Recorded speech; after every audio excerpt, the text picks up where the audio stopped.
La VO2 max, comment ça fonctionne? Qu'est-ce que ça veut dire? Eh bien, c'est ta capacité d'oxygénation maximale, la capacité d'oxygène que tu peux prendre avec tes poumons.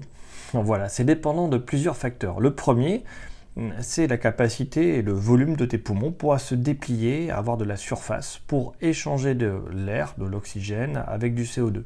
Donc ton corps va envoyer le CO2 qui ne lui sert à rien pour récupérer de l'oxygène.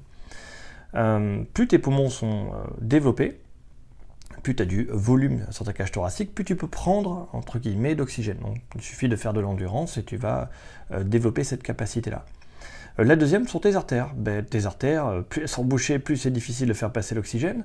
Et bien, donc, il vaut mieux voilà, faire de l'activité physique 30 minutes 5 fois par semaine. C'est la recommandation de l'OMS. Ou 2 fois 45 minutes en résistance.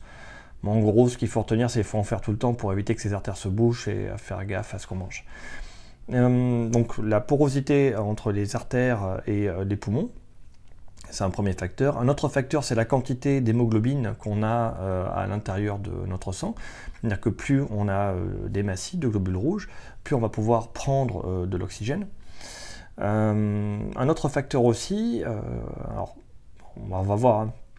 Notre facteur, c'est la capacité de ton corps à fabriquer de l'ATP, qui est l'énergie qu'on utilise pour bouger, avec l'oxygène. C'est-à-dire que plus tu as d'oxygène, plus tu vas utiliser les chaînes oxydatives des mitochondries qui se trouvent dans tes cellules. Ça fait beaucoup de mots. En gros, on a des usines à fabriquer de l'ATP, de l'énergie, qui consomment de l'oxygène. Donc il faut leur donner de l'oxygène pour qu'elles marchent. Et si tu n'as pas d'oxygène, tu vas aller sur d'autres voies énergétiques qui sont beaucoup moins rentables. Donc ce qui est intéressant, c'est que, on va dire pour un sucre, avec les chaînes oxydatives, tu vas faire autour de 27-28 molécules, de morceaux d'énergie. Pour un, tu en fabriques, on va dire 30.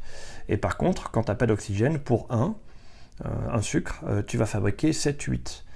Donc il faut imaginer que lorsqu'on n'utilise pas l'oxygène, donc lorsqu'on manque d'oxygène, on va s'épuiser 4 fois plus vite. Pour régénérer son stock d'énergie, ça va prendre 4 fois plus de temps. Donc il faut savoir gérer ça. Le mieux, c'est d'avoir des capacités maximum au niveau de la VO2 max, c'est-à-dire une capacité à prendre de l'oxygène et à l'utiliser pour le transformer en énergie. Et comme ça, on est tranquille quand on fait du sport.